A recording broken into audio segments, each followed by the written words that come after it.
السلام علیکم ورحمۃ اللہ وبرکاتہ۔ سوشل میڈیا پر مولانا محمد طارق جمیل صاحب کے بیٹے محمد عاصم جمیل کی خودکشی کے بارے میں افواہیں چل رہی ہیں، تو مصدقہ ذرائع سے معلوم کیا ہے کہ مولانا طارق جمیل صاحب کا جو بیٹا عاصم جمیل، جس کی آج ڈیتھ ہوئی ہے، وہ چند سالوں سے ذہنی مریض تھا۔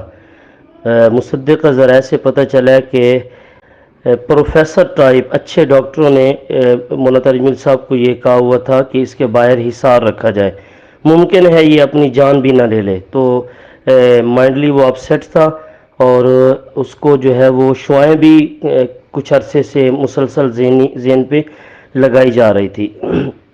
وہ ذہنی مریض تھا، ماشاءاللہ علماء جانتے ہیں اگر ایسا شخص ہو تو وہ مرفوع القلم احادیث کی روشنی میں ہوتا ہے۔ تو اس عاصم جمیل کی موت کو مولانا طارق جمیل صاحب کے ساتھ قطعا نہ جوڑا جائے۔ وہ ایک عظیم شخص ہیں، اللہ تعالیٰ نے ان کو لاکھوں کروڑوں لوگوں کی ہدایت کا ذریعہ بنایا ہے۔ شاید ہو سکتا ہے کچھ دین دشمن عناصر مولانا طارق جمیل صاحب کی اس محنت کو شیطان کی صورت میں ضائع کرنے کی کوشش کریں گے۔ اللہ تعالیٰ مولانا طارق جمیل صاحب کو اس عظیم سانحہ پر صبر جمیل نصیب فرمائے۔ وہ ہمارے لیے کل بھی قابل احترام تھے، آج بھی۔ احباب سے میری درخواست ہے، خصوصاً علماء طبقے سے، کہ وہ مولانا طارق جمیل صاحب کا ہر فورم پہ دفاع کریں۔ جتنا زیادہ ہو سکتا ہے سوشل میڈیا پہ اس چیز کو آپ وائرل کریں کہ مولانا کا جو بیٹا عاصم جمیل تھا وہ ذہناً معذور تھا، اور ایسا شخص علماء جانتے ہیں احادیث کی روشنی میں مرفوع القلم ہوتا ہے۔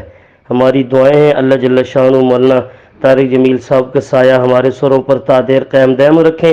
اللہ تعالیٰ ان کو دین میں اسی طرح استقامت نصیب فرمائے، اس دکھ پر اللہ تعالیٰ ان کو صبر جمیل نصیب فرمائے۔ ہماری دعا ہے اللہ جل شانہ ہمیں عافیت کی زندگی اور عافیت کی موت نصیب فرمائے۔